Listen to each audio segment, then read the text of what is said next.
ಗಂಗಾವತಿಯ ಸಂಕಲ್ಪ ಪ್ರಥಮ ದರ್ಜೆ ಕಲಾ ಮತ್ತು ವಾಣಿಜ್ಯ ಮಹಿಳಾ ಮಹಾವಿದ್ಯಾಲಯದ ವತಿಯಿಂದ ವಿಶ್ವ ಪಾರಂಪರಿಕ ಕೋಟ ಮತ್ತು ಇತಿಹಾಸ ಅಧ್ಯಯನ ವಿಭಾಗ ಇವರ ಸಂಯುಕ್ತ ಆಶ್ರಯದಲ್ಲಿ ಗಂಗಾವತಿ ತಾಲೂಕಿನ ಹಿರೇಬೆಳಕಲಿನ ಮೌರ್ಯರ ಬೆಟ್ಟಕ್ಕೆ ಚಾರಣ ಕಾರ್ಯಕ್ರಮವನ್ನು ಹಮ್ಮಿಕೊಳ್ಳಲಾಗಿತ್ತು. 1904ರಲ್ಲಿ ಲಾರ್ಡ್ ಕರ್ಜನ್ ಪ್ರಾಚ್ಯ ವಸ್ತು ಸಂರಕ್ಷಣಾ ಕಾಯ್ದೆಯನ್ನು ಜಾರಿಗೆ ತರ್ತಾರೆ. ಅದರ ಉದ್ದೇಶ ಏನಪ್ಪ ಅಂದರೆ, ಯಾವುದೇ ರೀತಿಯ ಸ್ಮಾರಕಗಳನ್ನು ನಾವು ನೋಡ್ಬೋದಷ್ಟೇ, ಮುಟ್ಟೋದು, ವಿರೂಪಗೊಳಿಸೋದು ಅಥವಾ ಕಿತ್ತಾಕೋದು ಇವು ಯಾವುವು ಕೂಡ ಮಾಡೋದಕ್ಕೆ ಅವಕಾಶ ಇಲ್ಲ. ಒಂದು ವೇಳೆ ಮಾಡಿದರೆ ಭಾರತ ಸಂವಿಧಾನದ ಪ್ರಕಾರ ಅದು ಶಿಕ್ಷಾರ್ಹ ಅಪರಾಧ ಅಂತೇಳಿ ಕನ್ಸಿಡರ್ ಆಗುತ್ತೆ. ನಮ್ಮ ಸ್ಥಳೀಯ ಮಟ್ಟದಲ್ಲಿರುವಂಥ ಈ ಪ್ರಾಚ್ಯ ವಸ್ತುಗಳನ್ನು, ಸ್ಮಾರಕಗಳನ್ನು ನಾವು ಇನ್ನಷ್ಟು ಉಳಿಸಿ ಅದರ ಮಹತ್ವವನ್ನು ಬೆಳೆಸುವಂಥ ಕೆಲಸ ಮಾಡಬೇಕು. ಅದೇ ಉದ್ದೇಶಕ್ಕೋಸ್ಕರ ಇವತ್ತು ನಾವು ಈ ಚಾರಣ ಕಾರ್ಯಕ್ರಮವನ್ನು ಹಮ್ಮಿಕೊಂಡಿರೋದು. ಈಗಾಗಲೇ ಪಾಂಡ್ರಂಗ್ ಸರ್ ಹೇಳಿದಂತೆ ನಮಗಿಬ್ಬರು ಮಾಹಿತಿಯನ್ನು ನೀಡುವಂಥ ಸಂಪನ್ಮೂಲ ವ್ಯಕ್ತಿಗಳು ಆಗಮಿಸಿದ್ದಾರೆ. ಮೊದಲಿಗೆ ಮುನ್ನೆಚ್ಚರಿಕೆಯಾಗಿ ಆರಂಭಿಕವಾಗಿ ಒಂದಿಷ್ಟು ಮಾಹಿತಿಯನ್ನು ನಮ್ಮ ಗಂಗಾವತಿ ಭಾಗದ ಚಾರಣ ಬಳಗದ ಮುಖ್ಯಸ್ಥರಾಗಿರುವಂಥ ಮಂಜುನಾಥ್ ಗುಡ್ಲಾನೂರವರು ಒಂದೆರಡು ಮಾತುಗಳನ್ನಾಡಬೇಕು. 3000 ವರ್ಷದ ಹಿಂದಿನ ಪ್ರಾಗೈತಿಹಾಸಿಕ ಕಾಲದ ಮಾನವನ ನಡೆ, ನುಡಿ, ಆಚರಣೆ, ಸಂಸ್ಕೃತಿ ಅವುಗಳನ್ನೆಲ್ಲ ಇಲ್ಲಿ ನಮಗೆ ಬಿಟ್ಟು ಹೋಗಿದ್ದಾನೆ. ಇಲ್ಲೆಲ್ಲ ನೋಡಿದಾಗ ಅನಿಸ್ತದೆ ನಮಗೆ ಇಲ್ಲಿ ಅವರಿದ್ದರು ಅಂತೇಳಿ. ಹಾಗಾಗಿ ಇದು ತುಂಬ ವಿಶಿಷ್ಟವಾಗಿರ್ತಕ್ಕಂಥ ಜಾಗ. ಇಲ್ಲಿ ಏನಂತಂದರೆ, ಈ 7 ಗುಡ್ಡಗಳ ಸಾಲುಗಳಲ್ಲೂ ಕೂಡ ಈ ಮಾನವ ಇದ್ದಾನೆ. ಆದರೆ ಈ ಹಿರೇಬೆಣಕಲ್ ಯಾಕೆ ವಿಶಿಷ್ಟವಾಗಿ ಆಗ್ತದೆ ಅಂತಂದರೆ, ಇಲ್ಲಿ ಆತ ಇಲ್ಲಿ ನೆಲೆ ಊರಿದ್ದ ಅನ್ನೋದಕ್ಕೆ ಇಲ್ಲಿ ಸಾಕಷ್ಟು ಪುರಾವೆಗಳು ನಮಗೆ ಸಿಗುತ್ತೆ. ವಿಶೇಷವಾಗಿ ಇಲ್ಲಿ ಏನಂದರೆ, ಇಲ್ಲಿ ಒಂದು 4-5 ಗುಡ್ಡಗಳವ. ವಿಶೇಷವಾಗಿ ಇಲ್ಲೇ ಕಾಣ್ತಕ್ಕಂಥದ್ದು ಮರಿಯಮ್ಮನ ಊಟಿ, ತಳವಾರನ ಮೂಲೆ, ದುರ್ಗದ ದಡಿ, ಓಕೆ, ಹೀಗೆ 4-5 ಕಡೆಗೆ ಏನಂದರೆ ಭಾಳ ವಿಶಿಷ್ಟವಾಗಿರ್ತಕ್ಕಂಥ ಅವಶೇಷಗಳನ್ನೆಲ್ಲ ನಾವಿಲ್ಲಿ ಕಾಣ್ತೀವಿ. ಇಲ್ಲಿ ವಿಶೇಷವಾಗಿ ನೋಡ್ತಕ್ಕಂಥದ್ದು ಏನಂದರೆ, ಆಗಿನ ಕಾಲದ ಮಾನವ ತನ್ನ ಹಿರಿಯರ ಸತ್ತವರ ಶವವನ್ನು ಸಂಸ್ಕಾರ ಮಾಡುವ ರೀತಿ, ಆ ಶಿಲಾಕೋಣೆಗಳನ್ನು ನಾವು ವಿಶೇಷವಾಗಿ ಅದೇ ತುಂಬ ಮಹತ್ವದ ನೆಲೆಯಲ್ಲಿ ಅದನ್ನು ನೋಡ್ತೀವಿ. ಮತ್ತು ಆತನ ಆಚರಣೆಗಳು ಪೇಂಟಿಂಗ್ ರೂಪದಲ್ಲಿ ಬರೆದು ಹೋಗಿದೆ. ನಾವು ಬಣ್ಣವನ್ನು ಇವತ್ತು ಯಾವುದೋ ಒಂದು ಪೇಂಟ್ ಹಚ್ಚಿದ್ರು ಕೂಡ ಬೇಗ ಅಳಿಕೋಗ್ತಾವೆ. 3000 ಇಯರ್ ಆದರೂ ಕೂಡ ನಮ್ಗೆ ಇನ್ನೂ ನೋಡೋದಕ್ಕೆ ಸಿಗ್ತಾವಂತಂದರೆ ಅದು ಹೇಗೆಲ್ಲ ತಂತ್ರಜ್ಞಾನವನ್ನು ಮಾಡ್ಕೊಂಡಿದ್ದ, ಆ ಬಣ್ಣವನ್ನು ಹೇಗೆಲ್ಲ ತಂತ್ರಜ್ಞಾನದಿಂದ ಕಂಡುಕೊಂಡಿದ್ದ ಅಂತಕ್ಕಂಥದ್ದು ಅಲ್ವಾ. ಆಮೇಲೆ ನಾವು ಮನೆಗಳನ್ನು ಕಟ್ಟಿದ್ರು ಕೂಡ ಬೇಗ ಬೀಳುವಂಥದ್ದು. ಆಮೇಲೆ ಆಗಿನ ಕಾಲದಲ್ಲೇ ಶಿಲೆಗಳನ್ನು ಹೀಗೆ ಪಾಳೆ ರೂಪದಲ್ಲಿ ಬಿಚ್ಚುವ ಹಾಗೆ ಆ ತಂತ್ರಜ್ಞಾನವನ್ನು ಏನು ಕಂಡುಕೊಂಡಿದ್ದ. ಆಮೇಲೆ ಒಂದಿಷ್ಟು ನೋಡ್ತೀರಿ ನೀವು, ಶಿಲಾಕೋಣೆಗಳಲ್ಲಿ ಒಂದು ಹೋಲನ್ನು ಇರುತ್ತೆ, ನೋಡಿರಲ್ಲ, ಆವಾಗೇ ಅದು ಹೋಲ್ ಹಾಕೋದನ್ನೆಲ್ಲ ಹೇಗೆ ಕಂಡುಕೊಂಡ ಅಲ್ವಾ. ನಾವು ಅದನ್ನೆಲ್ಲ ಅನುಕರಣೆ ಮಾಡ್ತಾನೆ ಕಲಿತಾ ಬಂದಿದ್ವಿ. ಆಮೇಲೆ ಇನ್ನೊಂದು ವಿಶಿಷ್ಟ ಏನಂತಂದರೆ, ಕಬ್ಬಿಣ ಯುಗದ ಮಾನವ ಅಂತ ಕರಿತೀವಿ ಆತನಿಗೆ. ಅಂದರೆ ಕಬ್ಬಿಣವನ್ನು ಸಂಸ್ಕರಣೆ ಮಾಡಿರ್ತಕ್ಕಂಥದ್ದು ಇಲ್ಲಿ ಮಾನವನೇ ಅಂತ ಉಲ್ಲೇಖ ಆಗಿದೆ ಇತಿಹಾಸಕಾರರೆಲ್ಲ. ಹಾಗಾಗಿ ಅದು ತುಂಬ ನಮ್ಗೆ ವೈಶಿಷ್ಟ್ಯ ಮತ್ತು ಗೌರವ ಕೊಡುವಂತಹ ಜಾಗ ಇದಾಗುತ್ತೆ. ಆ ಮಾನವರಿಗೆ ನಾವು ಗೌರವ ಸಲ್ಲಿಸಲೇಬೇಕಾಗುತ್ತೆ. ಹಾಗಾಗಿ ಅಂಥ ಇವತ್ತು ನೆಲೆಗೆ ನಾವೆಲ್ಲ ಬಂದಿದ್ದೇವೆ. ವಿಶೇಷವಾಗಿ ಎಲ್ಲರಿಗೂ ಕೂಡ ಒಂದು ದೊಡ್ಡ ಚಪ್ಪಾಳೆ ಮೂಲಕ ಒಂದು ಸ್ವಾಗತವನ್ನು ಕೊಡ್ತೀವಿ. ಈ ನೆಲೆ ಬಗ್ಗೆ ನಿಮಗೆ ಅಲ್ಲೆಲ್ಲಿ ಅದನ್ನು ನೋಡಿ ಹೇಳ್ತಾ ಇದ್ರೆ ಇನ್ನೂ ಭಾಳ ಚೆನ್ನಾಗಿರುತ್ತೆ ಅಂತ ನಾನು ಭಾವಿಸ್ತೀನಿ. ಕಾಲೇಜುಗಳಲ್ಲಿ ವಿದ್ಯಾಭ್ಯಾಸವನ್ನು ಮಾಡ್ತಿರ್ತಕ್ಕಂಥ ವಿದ್ಯಾರ್ಥಿಗಳಿಗೆ ನಮ್ಮ ಸ್ಮಾರಕಗಳು, ಪರಂಪರೆ, ಸಂಸ್ಕೃತಿ ಇವುಗಳ ಬಗ್ಗೆ ಅವರಿಗೆ ಅರಿವು ಮೂಡಿಸ್ತಕ್ಕಂಥ ಕಾರ್ಯಕ್ರಮಗಳನ್ನು, ಜೊತೆಗೆ ಆ ಸ್ಮಾರಕಗಳ ಬಳಿಯಲ್ಲಿ ಅವ್ರನ್ನ ಚಾರಣಕ್ಕೆ ಕರ್ಕೊಂಡು ಹೋಗಿ ಅಲ್ಲಿರ್ತಕ್ಕಂಥ ಸ್ಮಾರಕಗಳ ಬಗ್ಗೆ, ಆ ನೆಲೆಯ ಬಗ್ಗೆ, ಅಲ್ಲಿನ ಒಂದು ಸ್ಮಾರಕದ ಮಹತ್ವದ ಬಗ್ಗೆ ವಿದ್ಯಾರ್ಥಿಗಳಿಗೆ ಸಂಪನ್ಮೂಲ ವ್ಯಕ್ತಿಗಳನ್ನು ಕರೆಸಿ ಅವ್ರ ಜೊತೆಗೆ ಅವ್ರನ್ನ ಯಾವ ರೀತಿ ಈ ಸ್ಮಾರಕಗಳನ್ನು ರಕ್ಷಣೆ ಮಾಡಬೇಕು, ಸ್ಮಾರಕಗಳನ್ನು ನಾವು ಮುಂದಿನ ಪೀಳಿಗೆ ಉಳಿಸ್ಬೇಕು. ಯಾಕಂದ್ರೆ ಈಗ ಹೇಳಿದ್ರು ಅವರು 3000 ವರ್ಷದ ಹಿಂದಿನ ಮಾನವ ತಾನು ಮಾಡಿರ್ತಕ್ಕಂಥ ಎಲ್ಲ ಅವನ ಆದಿಮ ಸಮಾಜದಲ್ಲಿ ಇರ್ತಕ್ಕಂಥ ತಾನು ಏನು ಅಂದರೆ ಅವರು ಪೇಂಟಿಂಗ್ಸ್ ಅಂತ ಹೇಳಿದರು. ಈ ಪೇಂಟಿಂಗ್ಸನ್ನು ಅವನು ಯಾವ ರೀತಿ ಬರವಣಿಗೆ ಮಾಡ್ತಾ ಇದ್ದ, ತಾನು ಏನು ಅನ್ನಿಸ್ತದೆ ಅದನ್ನು ಪೇಂಟಿಂಗ್ ಮಾಡೋನು ಹೇಗಂತಂದರೆ, ಒಂದು ಚಿತ್ರ ಬಿಡಿಸ್ತಾನೆ ಅಂತಂದರೆ ತನಗೇನು ನಾವು ಹೇಳಿದ್ದನ್ನು ಬರೀ ಅಂತಂದರೆ ಬರೆಯೋದಿಲ್ಲ ಅವನು. ಅವನಿಗೆ ಬರೀತಕ್ಕಂಥ ಮೂಡ್ ಅಂತೀವಲ್ಲ, ಮೂಡ್ ಅಂತಾರೆ ಕೆಲವರಿಗೆ. ಮೂಡ್ ಅಂದ್ರೆ ಅವನಿಗೆ ಬರಬೇಕು, ಅದು ಯಾವ ಕಾನ್ಸೆಪ್ಟ್ ಬರಬೇಕು, ಯಾವ ಥರ ಏನು ಬರಿಬೇಕು ಅಂದರೆ ಆ ಸಮಾಜದಲ್ಲಿ, ಅಂದಿನ ಸಮಾಜದಲ್ಲಿ ತಾನು ಯಾವ್ಯಾವ ರೀತಿ ಅನುಭವಿಸ್ತಿದ್ದ, ತನಗೆ ಏನೇನು ಬೇಕಾಗಿತ್ತು, ತನ್ನಲ್ಲಿ ಏನೇನಿತ್ತು ಕಲ್ಪನೆಯನ್ನು ನಾವು ಇವತ್ತು ಅದರಿಂದ ನಾವು ಅಂದಿನ ಸಮಾಜದ ಒಂದು ಸಂಸ್ಕೃತಿಯನ್ನು ನಾವು ಅಧ್ಯಯನ ಮಾಡ್ತೀವಿ.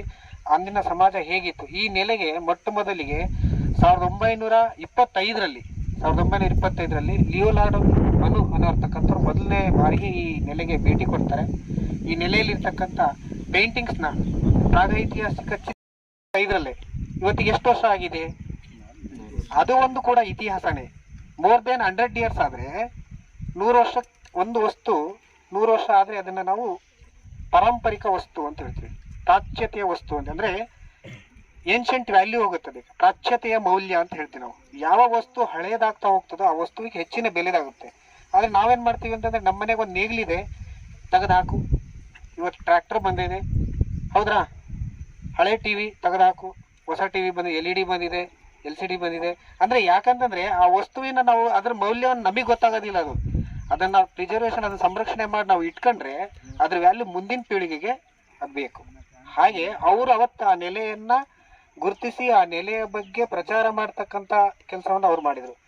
ಅವರು ಒಬ್ಬ ಬ್ರಿಟಿಷ್ ಆಂಗ್ಲ ಭೂಗರ್ಭ ಶಾಸ್ತ್ರಜ್ಞರು. ಅವರು ಅಂತಹ ಆಂಗ್ಲ ಭೂಗರ್ಭ ಶಾಸ್ತ್ರಜ್ಞರು ಇಲ್ಲಿನ ನೆಲೆಯನ್ನು ಪತ್ತೆ ಹಚ್ಚತಕ್ಕಂಥ ಕೆಲಸವನ್ನು ಮಾಡ್ತಾರೆ. ನಂತರ ನಾಡಿನ ಹೆಸರಾಂತ ಪುರಾತತ್ವಜ್ಞರಾಗಿರ್ತಕ್ಕಂಥ ಡಾಕ್ಟರ್ ಸುಂದರ ಅಂತಕ್ಕಂಥ ವಿದ್ವಾಂಸರು 1985ರಲ್ಲಿ ಅವರು ಈ ನೆಲೆಯಲ್ಲಿ ಇರ್ತಕ್ಕಂಥ ಈಗೇನು ಸಮಾಧಿ ಇದಾವಲ್ಲ, ಬೃಹಶಿಲಾಯುಗದ ಕಲ್ಗೋರಿಗಳಿದಾವಲ್ಲ, ಸಮಾಧಿಗಳಿದಾವಲ್ಲ, ಮತ್ತು ಇಲ್ಲಿನ ಈ ನೆಲೆಯ ಬಗ್ಗೆ ಅವರು ಕೂಡ ಅಧ್ಯಯನಕ್ಕೆ ಒಳಪಡಿಸ್ತಾರೆ. ಹೀಗೆ ನಂತರ 1999ರಲ್ಲಿ ಡಾಕ್ಟರ್ ಶರಣಬಸಪ್ಪ ಕೋಲ್ಕರ್ ಗಂಗಾವತಿ ಅವರಿಲ್ಲೇ ಅವರು ಈ ಭಾಗದಲ್ಲಿ ಸಾಕಷ್ಟು ಸಂಶೋಧನೆಗಳನ್ನು ಮಾಡಿ ಇಲ್ಲಿರ್ತಕ್ಕಂಥ ಅವರ ಥೀಸಿಸೇ, ಅವರ PhD ಥೀಸಿಸೇ ಈ ಪ್ರಾಗೈತಿಹಾಸಿಕ ಚಿತ್ರಕಲೆಗಳ ಬಗ್ಗೆ, ಹಂಪಿ ಕೊಪ್ಪಳ ಪರಿಸರದ ಪ್ರಾಗೈತಿಹಾಸಿಕ ಚಿತ್ರಕಲೆಗಳು. ಅದು ಒಂದು ವಂಡರ್. ಯಾಕಂತಂದರೆ ಬೇರೆ ಬೇರೆ ಥರ ಕೆಲಸಗಳನ್ನ ನಾವು ನೋಡಿದಂಥ ಸಂದರ್ಭದಲ್ಲಿ ಇದು ಬಹಳಷ್ಟು ಶ್ರಮ ಪಡ್ತಕ್ಕಂಥ ಕೆಲಸಗಳು. ಯಾವುದೇ ಅಧ್ಯಯನ ಆಗದೇ ಇರತಕ್ಕಂಥ ವಸ್ತುವನ್ನು ಅಧ್ಯಯನಕ್ಕೆ ಒಳಪಡಿಸಿ ಅದ್ರ ಬಗ್ಗೆ ವಿಸ್ತೃತವಾದಂಥ ಒಂದು ಅಧ್ಯಯನ ಮಾಡೋದು ಬಹಳ ಕಷ್ಟದ ಕೆಲಸ. ನಾವು ಇವತ್ತು ಹೇಳ್ಬೋದು ಹೀಗಿದೆ ಅಂತ. ಅಂದರೆ ನೋಡಿ, ಅವಾಗ ಆ ಟೈಮಲ್ಲೇ ಬಂದು ಇವೆಲ್ಲ ನೋಡ್ತಕ್ಕಂಥ ಕೆಲಸವನ್ನ, ಗುಡ್ಡದಲ್ಲಿ ಹೋಗಿ ಅದನ್ನು ಸರ್ಚ್ ಮಾಡ್ತಕ್ಕಂಥ ಕೆಲಸವನ್ನ, ಅದನ್ನು ಹುಡುಕ್ತಕ್ಕಂಥ ಕೆಲಸವನ್ನ, ಯಾವ ತಂತ್ರಜ್ಞಾನ ಬಳಸಿದ್ದಾರೆ, ಹೇಗೆ ಪೇಂಟಿಂಗ್ ಮಾಡಿಸಿದ್ದಾರೆ, ಯಾಕೆ ಮಾಡಿದ್ದಾರೆ, ಇದು ಏನು. ಸೊ ಇದು ಅಂದರೆ ಮನುಷ್ಯನಿಗೆ ಪ್ರಶ್ನೆಗಳು ಇರಬೇಕು. ಯಾಕೆ, ಏನು, ಹೇಗೆ, ವಾಟ್ ನೆಕ್ಸ್ಟ್, ಮುಂದೇನು. ಸೊ ಇಂತಹ ಇಂತಹ ನೆಲೆಗೆ ನಿಮ್ಮನ್ನು ಕರ್ಕೊಂಡು ಬಂದಿರತಕ್ಕಂಥ ಪ್ರಾಂಶುಪಾಲರಿಗೆ ಮತ್ತು ನಿಮ್ಮ ಸಂಕಲ್ಪ ಆಡಳಿತ ಮಂಡಳಿಯವರಿಗೆ ನಾನು ಹೃದಯಪೂರ್ವಕವಾಗಿ, ವೈಯಕ್ತಿಕವಾಗಿ ಹೃದಯಸ್ಪರ್ಶಿ ಅಭಿನಂದನೆಗಳನ್ನು ಸಲ್ಲಿಸ್ತೇನೆ.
ಅಂದೆ ನಾನು.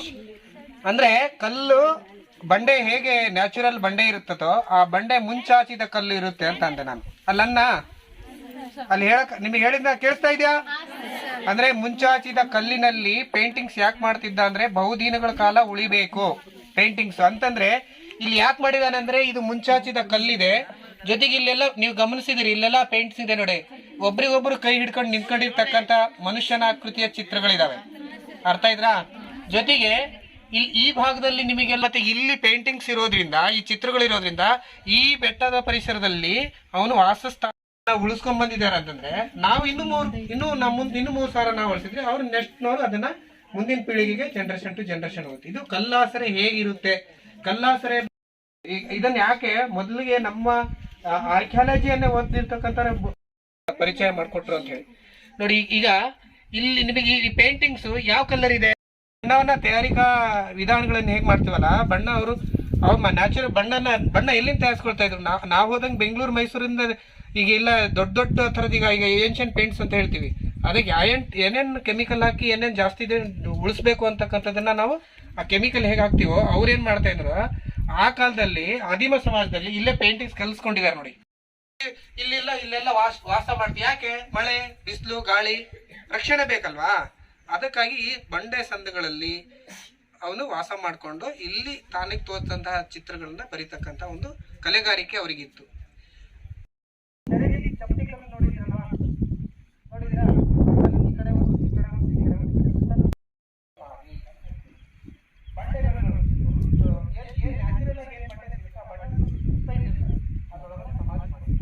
ಮಹತ್ವವನ್ನು ಹೊಂದಿರತಕ್ಕಂಥ ನೆಲೆ ಇದು. ಅರ್ಥ ಆಯ್ತಾ? ನೀವು ನೆಕ್ಸ್ಟ್ ಟೈಮ್ ಹಂಪಿಗೆ ಬಂದಾಗ ನಾವು ಆ ಫೋಟೋ ಗ್ಯಾಲರಿಗೆ ಇವತ್ತಿಗೂ ಕೂಡ ಸ್ಟೇಟ್ ಆರ್ಕಿಯಾಲಜಿ ಡಿಪಾರ್ಟ್ಮೆಂಟ್ದು ಹಿರೇಬೆಂಡ್ಕಲ್ ಟು ವಿಧಾನಸೌಧ ಅಂತಾನೆ ಆರ್ಕಿಟೆಕ್ಚರಲ್ ನಮ್ಮ ಹಿಸ್ಟ್ರಿಗೆ ಬರ್ತದಲ್ಲ.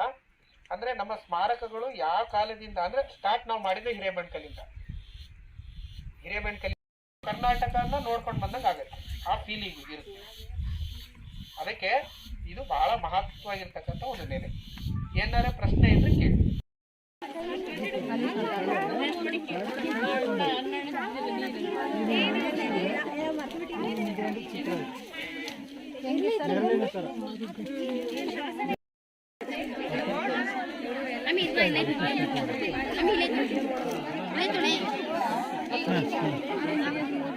ಬರ್ರಿ ಸರ್, ಎಲ್ಲರೂ ಬರ್ರಿ.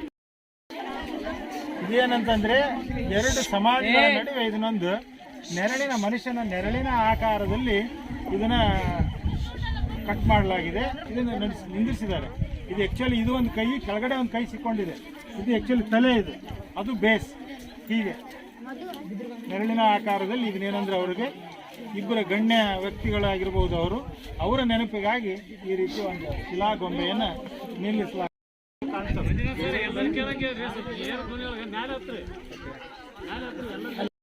ಕಟ್ಟೆ ಕಟ್ತಾರೆ, ಆ ರೀತಿ ಮಾಡ್ತಾರೆ.